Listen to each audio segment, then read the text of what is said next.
Welcome to Via the Grapevine, brought to you by Tony DaCosta of Liquor City, Claremont. One of Stellenbosch's most beloved wineries that once heralded a new era for South African wine has been transformed. The farm and famed winery lies within Stellenbosch's upper Blaauwklippen valley in the foothills of the Helderberg mountain.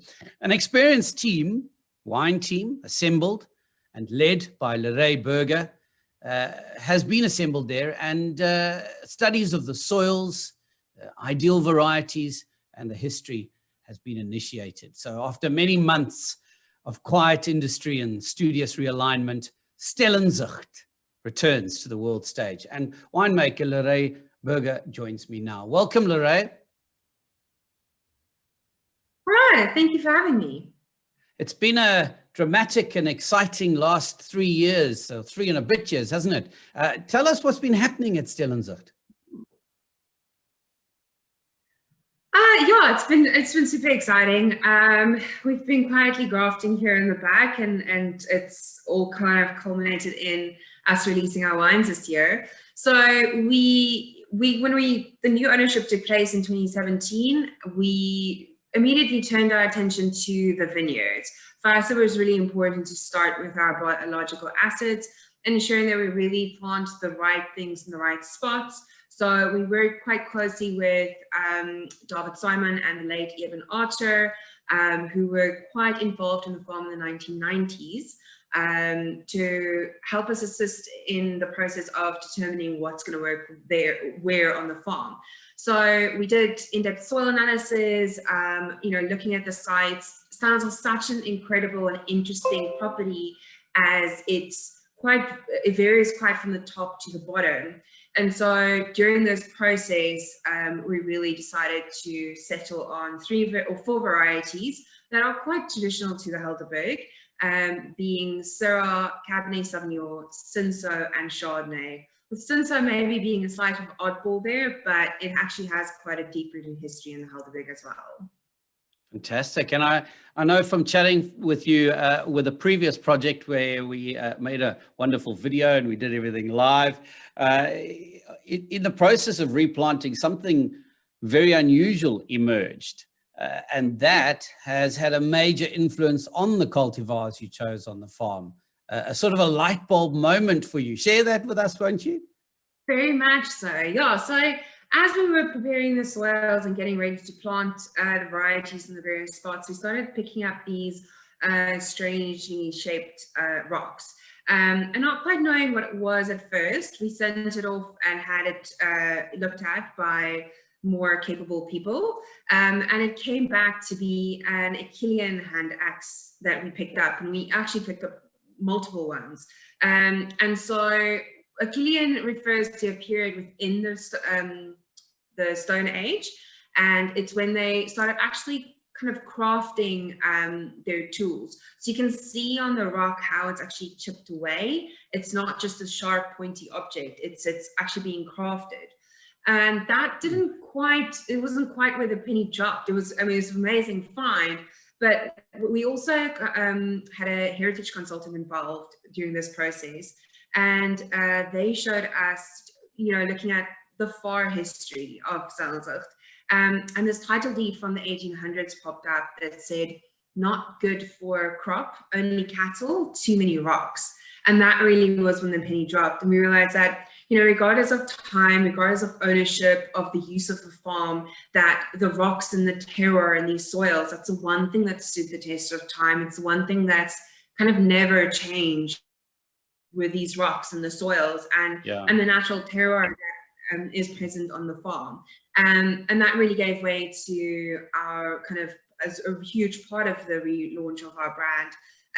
In the sense of it gave way to the names of the wines and giving it a real sense of place and, really kind of etching it into its heritage and history. And so, as you said, you've settled on Cabernet Sauvignon, Shiraz, Cinsault, and Chardonnay as the cultivars of choice. Give us a little bit of insight into your personal winemaking philosophy, because I believe you embrace traditional vinification, but then that's in synergy with some pretty awesome technology that you have access to. Yeah, so I really believe that, you know, we've got these amazing soils at Stellenzicht, and you know, I've been taught over years that it really starts in the vineyard. So if you've got great terroir and you're planting the right varieties in the right spots, that gives way to quite amazing and complex flavor and aroma profiles. So it's all about persevering and nurturing those flavors and aromas that you have, that's already created, that Mother Nature created in the vineyards and in the grapes, in the wine. And so for us, it's about, you know, it's very traditional, as you mentioned, you know, it's fermenting the grapes, all of that, but we have access to quite awesome technology. We use Bucher technology in Stellenzicht, and we've got a destemmer that is actually quite gentle. We've got vibrating sorting tables that already takes out anything we don't want. And then our kind of piece de resistance is the optical sorter, which is a very cool machine that essentially has got an infrared camera in it, and it takes in like fractions of a second, it takes photos of the grapes as it travels on a belt. And we've kind of taught the machine what a Cabernet or a Shiraz berry from Stellenzicht should look like, you know, at optimal ripeness and style and everything. And so when it detects any berry or a leaf or anything that's not a berry, that doesn't fit this bill of what we taught it, it goes very, you know, kind of black and white. There's no gray area for this machine. It's got 100 nozzles of compressed air ready, and it literally shoots out the berries as it travels over, all the bad berries or leaves or the poor snail that made its way through or anything like that.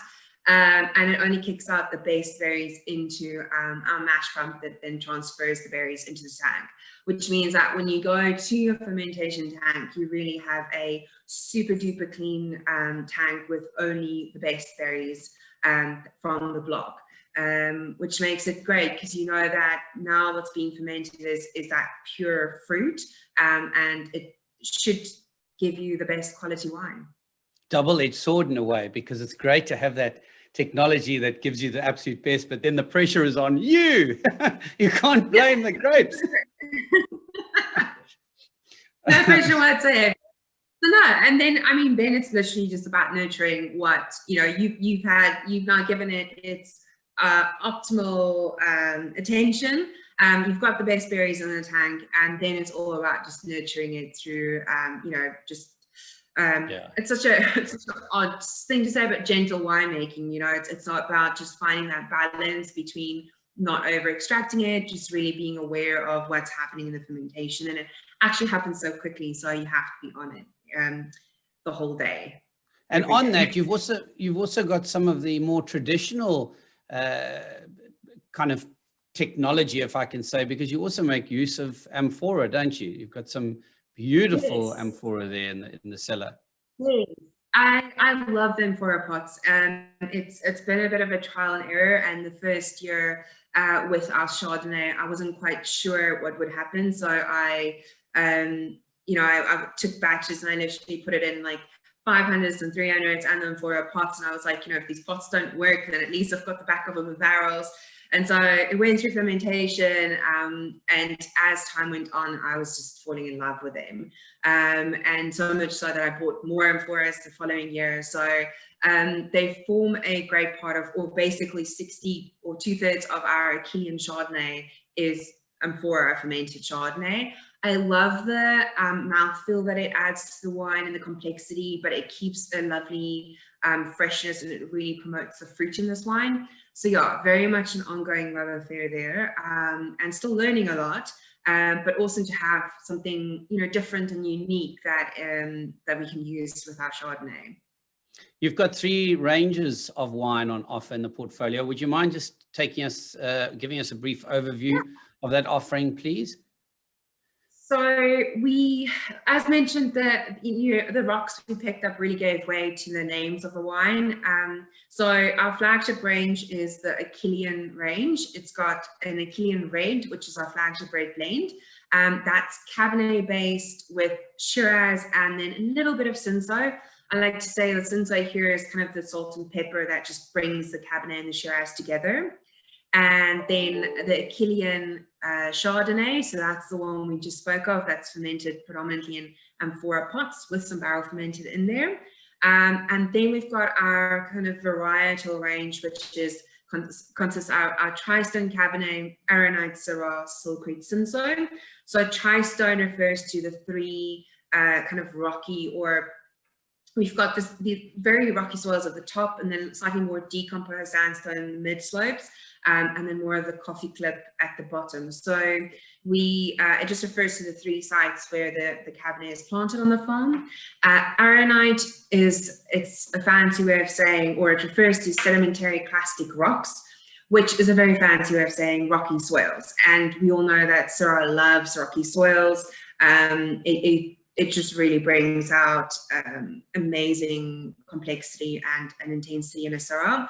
And then Silkreed refers to a specific sandstone soil that where the Cinsault is planted. And then Thunderstone, that's kind of a little bit more approachable, more lifestyle range. Thunderstone, the name is got a lovely story to it. So the tale goes that they didn't know that these Achillean hand axes were Achillean hand axes. They thought these rocks were shaped when lightning struck it. And so the Dutch used to call these rocks dondersteentjies, which we translated into thunderstone. So lovely little tongue-in-cheek story there. And that consists of, so thunderstone is the Thunderstone Red, which is a Cinsault based. That Cinsault really driving the fresh kind of more red profile fruit with Syrah and Cabernet. So the Syrah there really adds a lovely layer of spice and complexity, and the Cabernet in this blend is literally just there to give a bit of a backbone. Then the Thunderstone Chardonnay, this one's all about the fruit. It's all about being super fruit forward. This is all.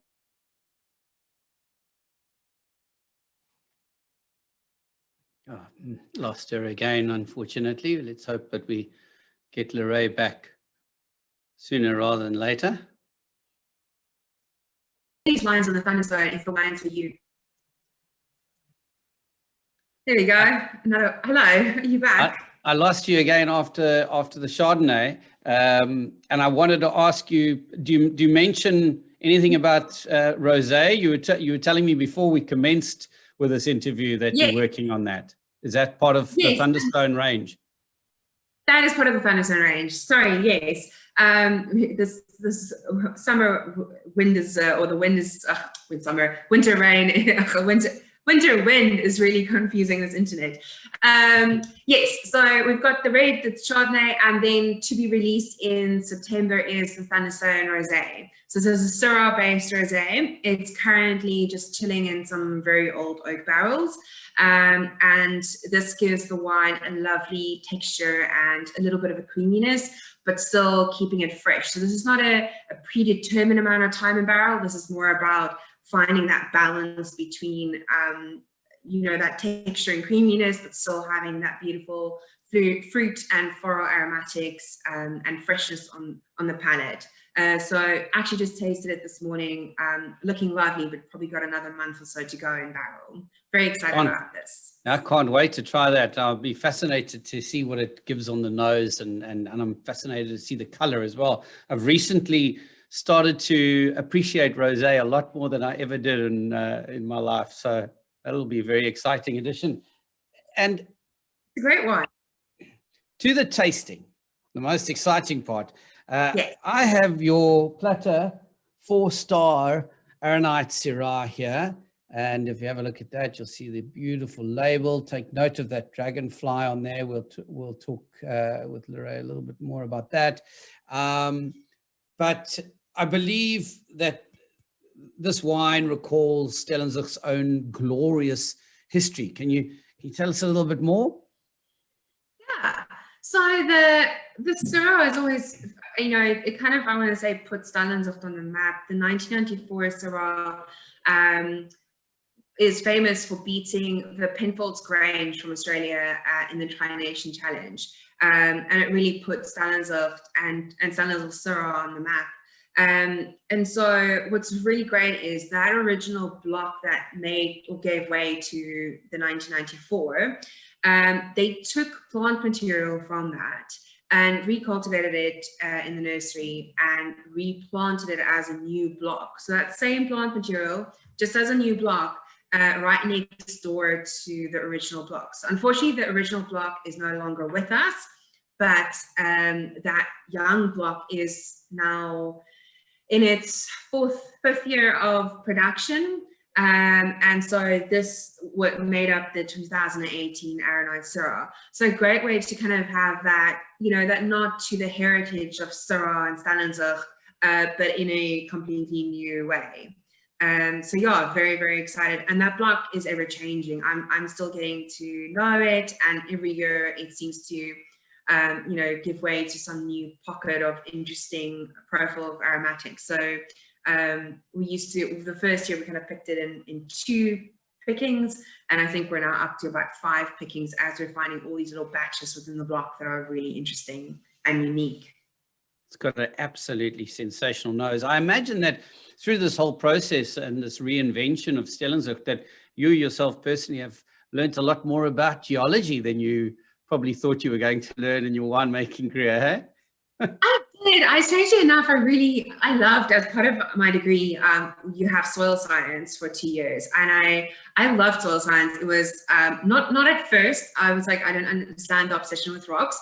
But then as we got into it in my 3rd year, I was like, wow, this is so fascinating. So I've always loved soil science, and it's always been interesting to find that connection between the soil and the plants and how it interacts and how it gives way to, you know, unique wines, and having to look at, you know, even like clones of a specific wine, and with Stellenzicht being so unique in its expression of soils, you can plant the same variety and the same clone on 3, you know, different spots on the farm, and you get essentially 3 different expressions of what's supposed to be the exact same, you know, clone and variety. So fascinating. So this wine, it's got about 30-40% whole bunch fermentation. Okay. What that does is I love how it lifts the more spicy, peppery. But so much, and it adds just lovely complexity. So it's not about the carbonics from that whole bunch fermentation driving the style. It's just about adding layers and complexity. And it's got lovely, you know, red and dark fruit, but also some beautiful savory notes coming through. And typical of 2018, it's got a beautiful intensity on the palate as well. I'm getting like light, faint kind of floral notes on the nose as well, which is quite surprising for a Syrah. What would those be that I'm picking up there? Ever so slight. No, so that's just, I mean, I think, and this is always sometimes people get or ask the question when I say, oh, well, we blend the Syrah, and they're like, oh, what else do you blend in it? But I don't think what people understand always is that you make a bunch of batches of Shiraz, and then as a winemaker we go and look at it and we taste individual barrels and we taste the various batches, and by putting all these batches with its various flavor and aromatic and tannin expressions together, we kind of, you know, blend the wine together, but it's all Syrah. So but that floral aromatic is something that is very typical of this block. You know, you get that burst of freshness. It's the components that were not whole bunch fermented really gave way to that. You know, you could smell it in fermentation. It was so aromatic and perfumey. You know, as you walked past the tank, you could, so you could smell that very perfumey floral notes coming off. And what I love about the tannins, it's not a, you know, it's a big wine, but it's not grippy tannins. Stellenzicht tends to give us a little bit more like a finer tannin, but lots of it. So it's very staggered, and it creates a beautiful length and elegance to the wine alongside the power and the intensity of the flavors on the palate. Yeah, I agree. And there's certainly a burst of tannin as it first hits your palate, and then that gives way, and you kind of get that that salivation that I always associate with acidity, but you get that salivating starts a couple of seconds later, and then you want to go back in again for more. Obviously, your whole bunch fermentation and the tannin structure is for ageability, correct? Yeah, so whole bunch fermentation is that like I said, that lifts that spicy aromatics for me and adds a bit of like complexity. And then it's also about the times on skin spent afterwards, so that kind of polymerization of the tannins. So that all comes down to, like I said, it's very much a day in and day out thing in harvest to determine exactly when that point is where you want to press it. And it's different for every vintage, so you have to kind of monitor it closely. And then once it's gone through malolactic fermentation, I like to only then take it to barrel, because I feel like at that stage I can make a better decision based on, do I want to give it oak, do I want to give it any new oak, which coopers do I want to use, which toastings do I want to use, that I have available. And that all those little things add up, and it kind of builds like a pyramid that culminates in whether the wine is ageable or not. So I always tell people when they're like, oh, how long can a wine age? And it's like, the best thing is like, just call whoever's wine you are tasting or you have in your home or fridge or wherever, and ask, because every wine's made with a specific intent. Not wine is made to age. But yeah, this wine should, I'm going to say at least, I don't know, it's only 4 years in, so we'll see how it goes, or 3 years in. We'll see how it goes. But I would say at least 5 to 8 years, if not longer. It's a great vintage. I must just change something that I said. I said initially my first taste, I got a massive hit of tannin, but then on the second and third tastings, that was not as big. So that was a lot softer and finer, as you mentioned it should be. So I think it was because it was my first sip of the day, and that might have been what it was. So I take that back, and I have to agree with Lorraine. Certainly very soft and fine tannins with the second and third sips. I also just want to talk about the label very quickly, because I love this new design that you've gone with, the dragonfly on there, with this rebirth of the farm. We see a rebirth of the brand. And won't you share the meaning of the dragonfly on the label?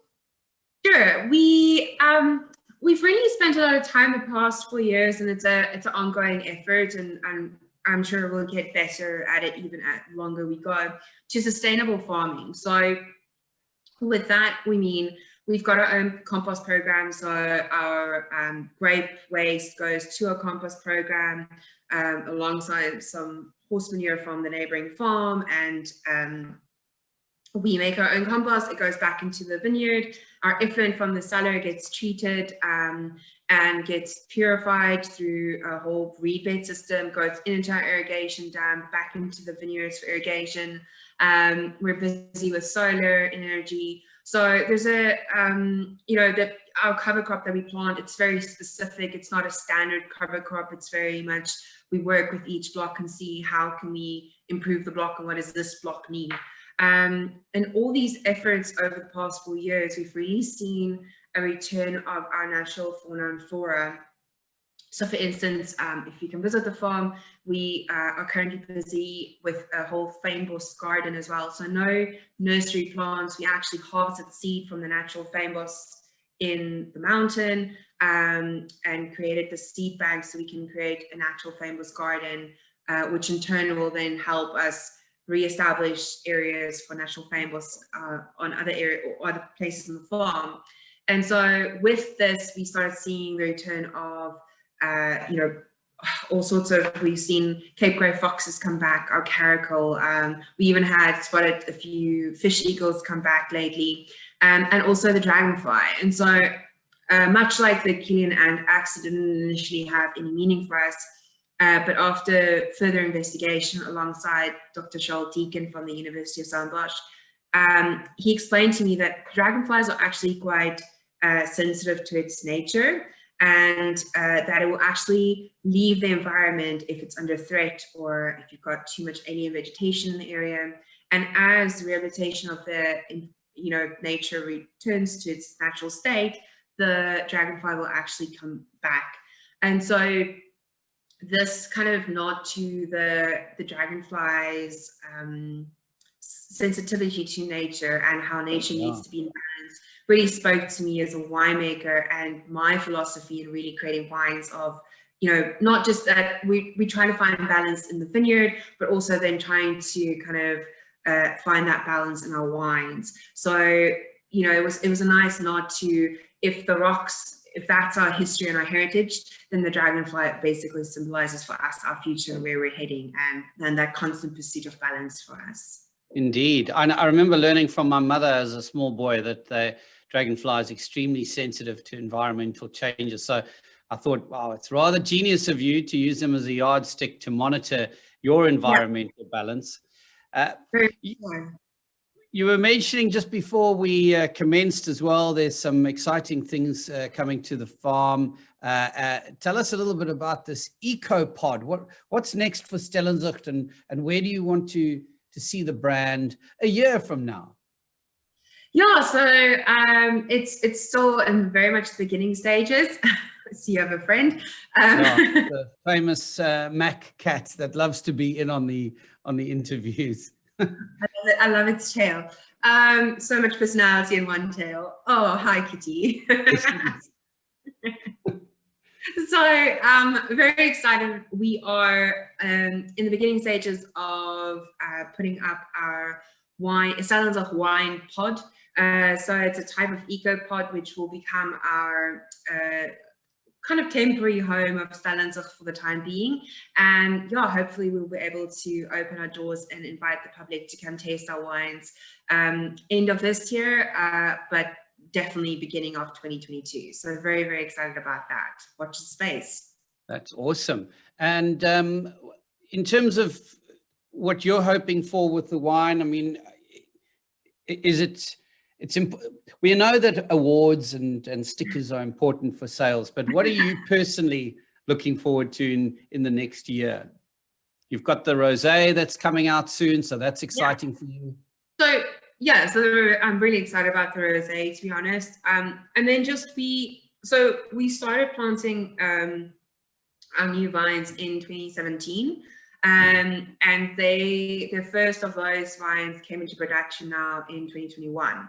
So the first crop of that, but we've actively been planting every year thereafter. So every year we've got new vineyards coming into production. And so it's a constant learning process for me, understanding the vineyards, understanding these pockets. Every year I get excited again about a new block that could potentially become something special. So yeah, for me, I'm really looking forward to just people getting to know Stellenzicht again and tasting our wines. Excited about the pod. It's going to be a great project. And then just building up Stellenzicht and getting it back on the map and ready to rumble. And having settled vines as well, not having to monitor. Yeah, having settled vines. But it's very exciting. I mean, it's really exciting. It's every year is a new adventure. If I can call it that. Our newly planted Cinsault block is coming in production next year, so that's exciting. The year after that's more Chardonnay coming in. So I feel like every year there's something else to look forward to, and a new challenge, and then Mother Nature also has her own little things that she likes to throw in between. So yeah, it keeps me on my toes, it keeps me busy, keeps me out of trouble, because there's a lot to be looking forward to and a lot to have fun with. So yeah, it's a great adventure. It's far from done, and yeah, just excited for everything that's still coming Stellenzicht's way. Well, I always like to wrap these up with quick fire questions where you can offer up just a one-word answer if you have. Some require more than one word, but I can't stop going back to this wine, Lorraine. It's absolutely beautiful on the nose, and those layers of different scents that are coming through, bouquets. Now I'm getting the dark fruit. Now I'm getting rich dark fruit, and just now when you were talking I got red fruit, and before that it was floral. So this is an absolutely fascinating wine. It's ever changing in the glass. It's amazing. Yeah. I love it. Okay, so quick fire questions for you. What's your favorite variety to drink? And you can Ooh. go with a red and a white. I understand. Okay, I'm gonna have to say white Chardonnay, and then red. Ooh, I love a good Syrah, but I am going through a bit of a Grenache noir stage at the moment. I'm really enjoying a few Grenaches, but if I had to just like go, then Syrah, red. Okay, got you. Your most memorable wine tasting experience that you've ever had? Besides the time in the cellar with me and all the cameras, besides that. But it has to be that. It has to be that. No, I've had I mean, I've been lucky enough to have quite a few, but if I had to pick one, probably the tasting I did in 2018 at Petrus. Not everybody gets to go there and have a tasting, and then on top of that, having them open old vintage, if memory serves me correct, it was a 09. That was quite special, just being treated to that. Yeah, that was a magical experience. Awesome. We'll always remember that one. This next question is not necessarily wine related. What have you done that you're most proud of? Wow, it's a good question. I want to say probably my master's degree that I did while I was living in France. That was a life and I want to say professional experience all wrapped up in one. But it was amazing, and it took lots of hours of sitting in McDonald's because they had free and proper Wi-Fi while writing my thesis. So definitely proud of that. That was wow. Yeah. That's incredible. I'm glad that a McDonald's could be party to that success. That makes me proud. Bush or beach? Beach. Beach, okay. And Netflix and chill, or do you like to be out and about outdoors? Outdoors. Put me on my mountain bike outdoors and I'm a happy girl. Excellent. Well, thank you, Lorraine Berger. It's been lovely chatting with you. Thank you so much for having me. It was awesome. I'm glad we could show these wines. Indeed. And for this week only, you can head across to viathegrapevine.co.za, hit the Buy with Guy button, and you can get your hands on the 3 single varietals in a wooden box and at a phenomenal price. Absolutely sensational. I'm not going to tell you right now what it is. I know what it is, but I want you to go and be surprised by that price. Otherwise, you can get along to Liquor City Claremont to buy Stellenzicht wines. And if you fancy your luck, then answer the easy question here on the Via the Grapevine Facebook page, and you could win a Stellenzicht wooden box featuring the Tri-Stone Cabernet Sauvignon, the Aculian, is that the correct pronunciation? Aculian, either tomato. It must be quite difficult to say after you've had a few Chardonnays. So it becomes your Achilles. That's And the Aranite. Yeah. Your Achilles heel, yeah. Yeah, the Achilles heel of pronunciation. And there's also the Aranite Syrah, which is what we've been tasting today. So, yeah, once again, thank you for your time today, Lorraine, and may the ancient heritage and champion pedigree of Stellenzicht reach new heights under your watch. This Via the Grapevine was brought to you by Liquor City Claremont. Visit their wine emporium for a journey via the Grapevine.